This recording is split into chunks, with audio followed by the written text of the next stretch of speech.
He's still having a fantastic game, but not even needing to carry the mental and frags, just that team effort. That's consistently good output that Northwood can find, and it's showing it again here. So now the question is, are we going to see a bit of a resurgence here from CSUF? Are they going to have that opportunity?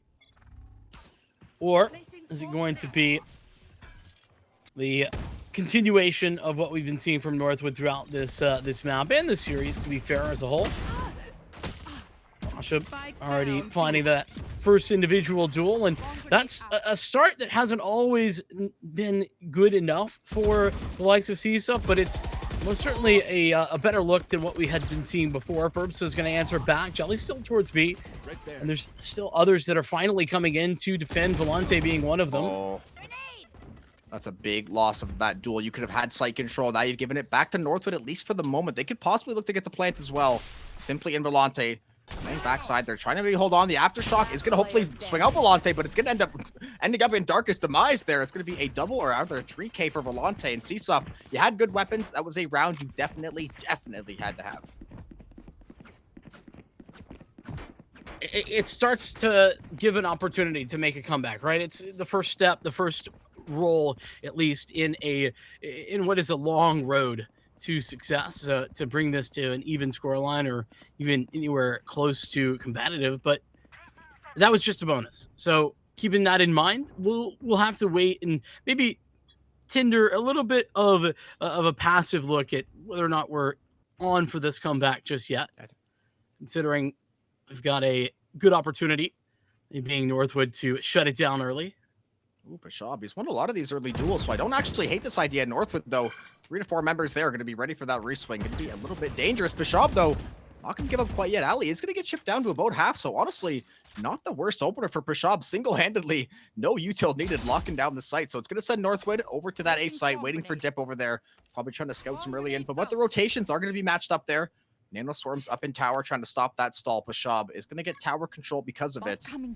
Northwood still going to send this group over toward A, though, but a couple members over and drop are probably going to catch wind of this in a moment. At least they should be. That owl drone should have been able to be heard towards drop. Henry was being pressured by that shock dart and some spray as the spike gets planted. This is already setting up well, though. Darkest and Benji both winning duels, denying retake utility, as well as individuals. Flank not even available at this point, and just getting into the position to retake this site has become an issue. Oh! We got no one? Where did that go? What? It just got eaten into the void, bro. That rocket went to the Shadow Realm or something, because I thought it looked like a disaster in the orbital strike, and then it looked like a triple or a quadra kill on the backside of sight. Somehow splits the upright, threads the needle, gets nada. Nice little Rosa. And Northwood ends up with 4 alive, and they're going to be on to 11. And CSUF's economy, yeah, they can buy some rifles, but they are not looking too fresh. And this is now where you start to wonder, okay, so the possibility of a comeback was maybe there in the previous round. Now, you're just unsure. You can't be sure of anything at this point. And so with that, well, we gotta see what Northwood, or rather CSUF, has to offer. See if they can make something out of nothing, really. This is one of those rounds where it's so hard to work against the weaponry that Northwood have on offer. Yeah, and the weaponry and then just the timing, the strategy, they're so clean with all their setup. We've seen Simply, though, he has put in some work with the Bucky, so I don't want to count anything out, but this spam down, oh, that recon bolt is money from Dip, and the execute is even better from North with the showstopper. Merely a zoning out for the moment because they've already found 2 picks. Going to fire that one down. Canteen, no one home, but site is going to be taken. Paint Shell might delay the plant to Darkest here. Not going to be on the mark, though, so Darkest will find the plant, and now CSUF, you're in a bad way. Yeah, 3v5. Got to be coming in as quickly as possible with that spike already planted. Time starting to tick and waiting out the smokes, those sky smokes that take a while. And in the meantime, Volante has fallen. Darkest sending him to an early grave. And even more utility with that fault line. Applying to Henry with Jelly down.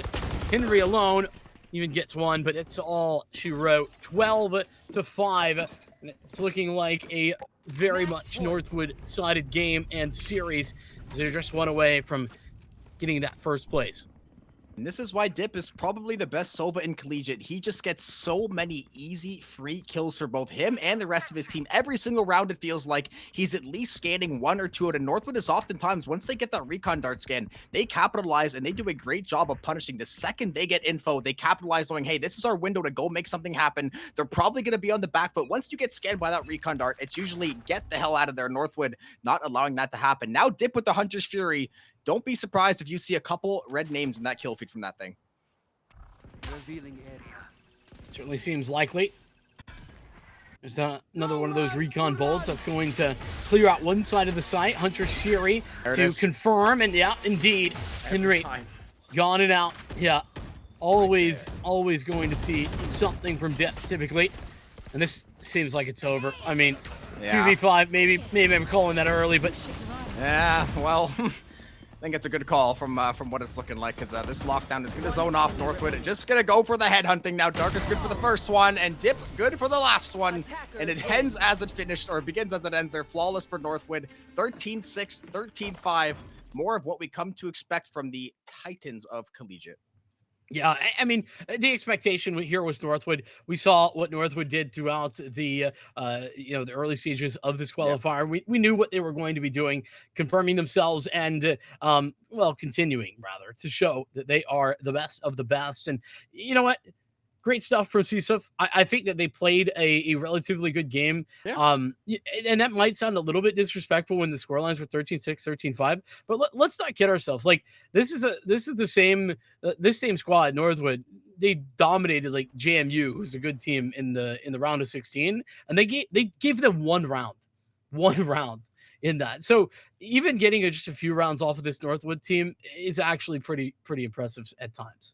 And we can probably count legitimately 7 or 8 times where CSUF would get first blood, be positioned pretty well, whether it was defense or offense, and then Northwood, it would be, let's say Ferbsa gets picked right away, trying to go for a backside spawn like that. It's like immediately Dip somehow finds a double kill, Darkest somehow finds a double headshot right away, and all of a sudden, that 5v4 advantage that you plan to get, you executed it to perfection. Now it's a 4v3 all of a sudden, and Northwood, once they smell blood in the water, they're going to attack you like a pack of sharks, and it's just so tough to fight that off round after round. It's just that slow pressure. They just break you down round after round.